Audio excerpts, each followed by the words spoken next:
My name is Bill Corbett. I'm the executive pastry chef for the Absinthe Group. I oversee pastry for 4 properties that we own within the company: Absinthe Restaurant, Boxing Room, Comstock Saloon, and Arlequin Cafe. The day in life of this pastry chef is a lot of baking, ice cream, and making desserts in general. I didn't really grow up with baking or cooking. I kind of didn't really know what I wanted to do growing up, and then I started working in a kitchen and kind of fell in love with the environment and the camaraderie in the kitchen and realized that's what I wanted to do, so I started pursuing it. Guess what? I've been waiting for this show all year. It's holiday baking, and Bill Corbett is with me from Absinthe, and he is going to show us how to make some delicious recipes. And you promised me, because you are an executive pastry chef, so that's a little intimidating, but they're going to be easy. They're going to be easy, yes. Now look, if you guys can tell right behind us, these are the dried raisins. These are, oh look, they're ready to be harvested. Do you hear them fall? Right, like that? Now the green ones right next to them, you don't think farming is a year-round event? Well, those are getting ready for next year. We're concerned, though, about this year and this recipe. What do you got? Oatmeal cookie sandwiches filled with a little cream cheese frosting. Okay, bring it on, Bill. Let's do it. All right. So first thing we got is a little soft butter. You always want to have your butter room temperature. This is farm temperature. Farm temperature, okay. Yes. All yes. Right. It's best if all your ingredients are really room temperature. Really? For baking? Yeah, for baking, generally, yeah. Right. And we're going to add in the brown sugar and then our white sugar. And the reason you're doing white and brown? The brown gives that molasses texture and also kind of makes the cookies a little more tender. Could I do all molasses? Your cookies will be softer. That's the only thing. And it's acidic and it tenderizes. That's what also activates the baking soda and all that stuff. Do you see why it's so cool to bake? Because there's so much behind it. There's a lot. We actually want to start mixing this with the mixer. We just want to get this aerated. We're just going to whip this, because this is where you're getting all your air into your cookie and kind of helps soften it a little bit as well. So it's not a hard, crunchy cookie. Once it's light and fluffy, then we want to add the vanilla. Then we're going to add the eggs one at a time. Oh, that's easy for you to say. Yeah, They're both in there. Another one? So, yeah, you can add the other egg now. Am I being too pushy? No, you're doing well. You're doing well. So we're going to slow down the speed and we're going to start adding the dry ingredients. Okay. So in here we've got our all-purpose flour, baking soda, and cinnamon. Now we're going to add the oats and the raisins. And look at these beautiful golden raisins, you guys. I love raisins.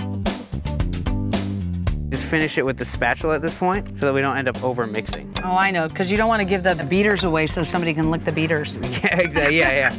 And we're just going to mix this till it becomes a nice homogeneous dough. Homogeneous. Homogeneous. Break it down. Break it down. All mixed together, basically. Because we want to cover this.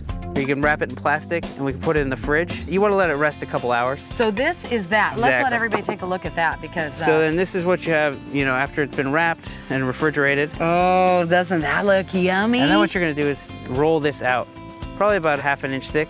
And remember, the recipes are on our website. After you see these, you're going to want to do them. I promise you. Sometimes it's easier if you leave it in the plastic. When you roll it. Yeah. Cleaning your mess here. Thank you. Did you? Disaster You're right now. Yeah, really a disaster. Are you kidding? My kitchen would be done.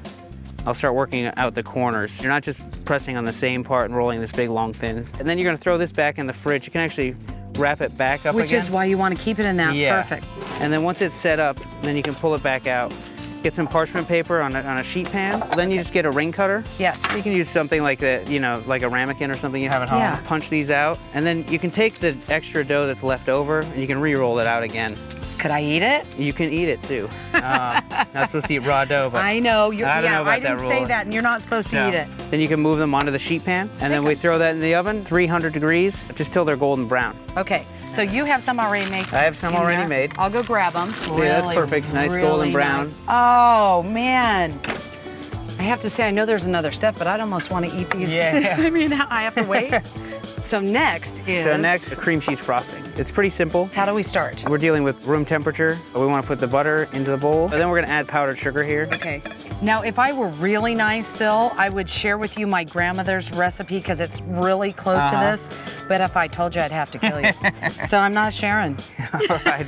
I'll have to fight. But thanks for sharing with us. No problem. We'll add the cream cheese. Okay, now so we're going to start using the mixer. So I can see why now, because this would be hard to mix with that. Yeah. Okay. We'll just do it on slow. We don't want it to splash around or anything. Yeah, because it's the only shirt I've got today, Yeah, Bill. We'll be in trouble, let me tell you. We can add more of the sugar now. And then you can add the rest of the cream cheese now.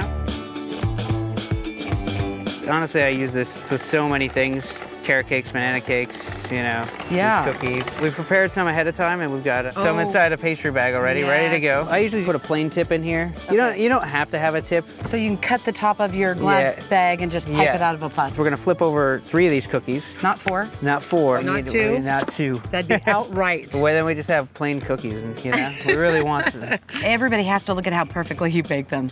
That's hard to do. I think it's easy to do. Of course you do. You know, maybe that's just. Sometimes you need to get them that perfect. The crumble's gonna be beautiful. Okay, I'm a little crazy about baking. You just want to pipe a nice heavy dollop. You're gonna let me pipe? Yeah, there you go. Sorry. No, that's okay. I'm glad you did the first 2. Should I push down hard? You should lift up a little bit. Yeah, perfect. There we go. Got a hangover that one. Look at that. Okay, there we go.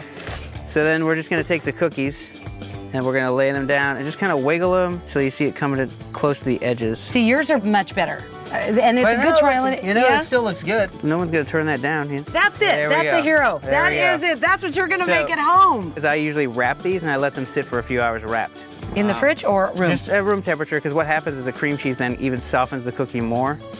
And then... you were nervous there, huh? You thought the cookie might snap? No, we're good. I think. Oh, he was confident with his good. cookie. I will not let anyone cut that in half and share it. You have to eat the whole thing. It is a lot, though. I know, but it's fun. All right, we've got more coming up. You thought that was easy? Wait till you see the next one. I can't wait to do more.